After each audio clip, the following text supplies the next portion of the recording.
Hey guys, my name is Nova, this is Film Express, and I'm so happy to be back today to be talking to you about the new Matt Johnson movie, Blackberry.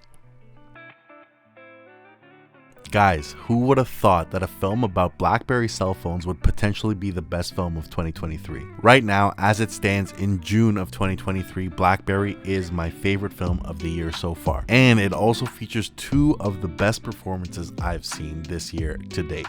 And you know what? I'm so surprised to be saying this. This is a captivating, hilarious, energetic, sharp historical biopic. This is a captivating, hilarious, sharp, and energetic film that almost, to me, is the best historical biopic that has come out this year. And you guys might know the other big one that has come out this year, but this one is actually my favorite. The journey here was just a thrilling roller coaster ride the whole time. I was emotionally invested. I was like at the edge of my seat. And you know what? It's like, even if you knew the historical outcome, the journey there was so worthwhile. It was so rewarding.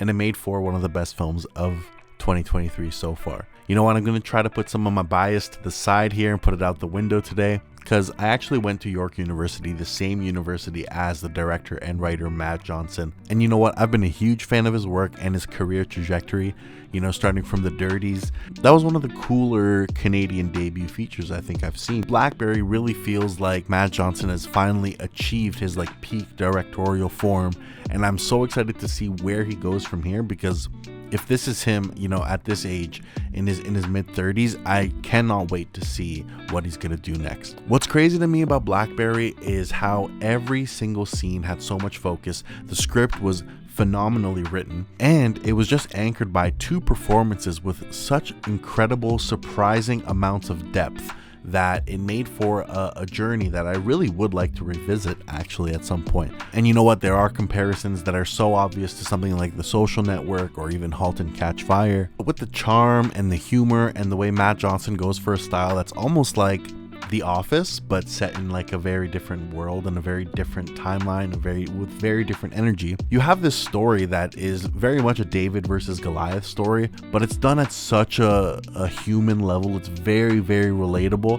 And of course, again, I'm Canadian, so maybe I'm biased with all the little references to Waterloo, to hockey, to all these little things that make it feel like a slice of my own home. You know what? I didn't go to Waterloo, I didn't grow up there, like I live in Toronto now, but it still really much feels like something that happened so close to home. And that's maybe why I feel so attached to the story. And you know what, full transparency, full honesty, I had multiple Blackberries growing up. I used to love those phones. I do miss that keyboard even to this day.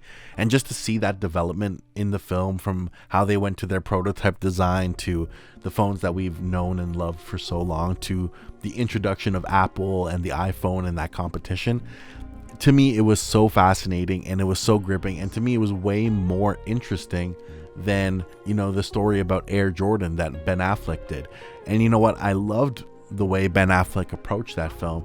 But to me, Matt Johnson's approach with Blackberry is so much more interesting, it's so much more captivating, and so much more different. You know what? I feel like while Air played it safe, Blackberry took some crazy risks. Now, Jay Baruchel, you know what? Honestly, I am so surprised by how good he was in this movie. He put in one of the best performances of the year.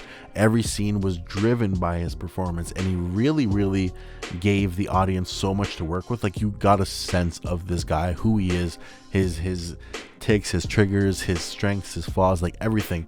And it's all thanks to his performance. Now, on the other hand, you have Glenn Howerton from It's Always Sunny in Philadelphia putting on an absolute banger of a performance.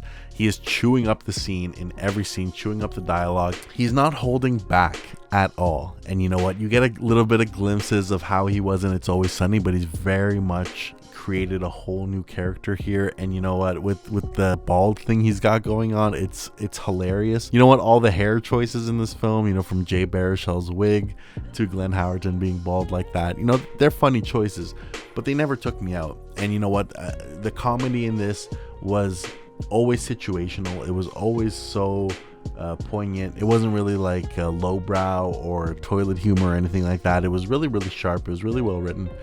And overall, it made for a film that just really took me by surprise. So Guys, that's my review of Blackberry. It's a film that absolutely blew me away. It is my favorite film of 2023 so far.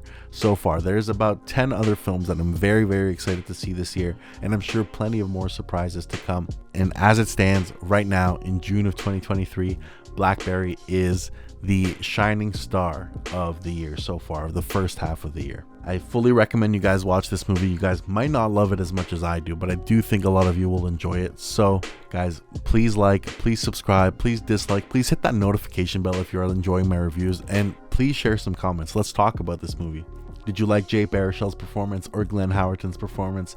Did you guys think this was well written, or am I wrong and maybe I'm just being too nice on this movie and you guys found it overrated? Let's talk about it. Guys, my name is Nova, this is Film Express, and I'll catch you on the next one. See ya.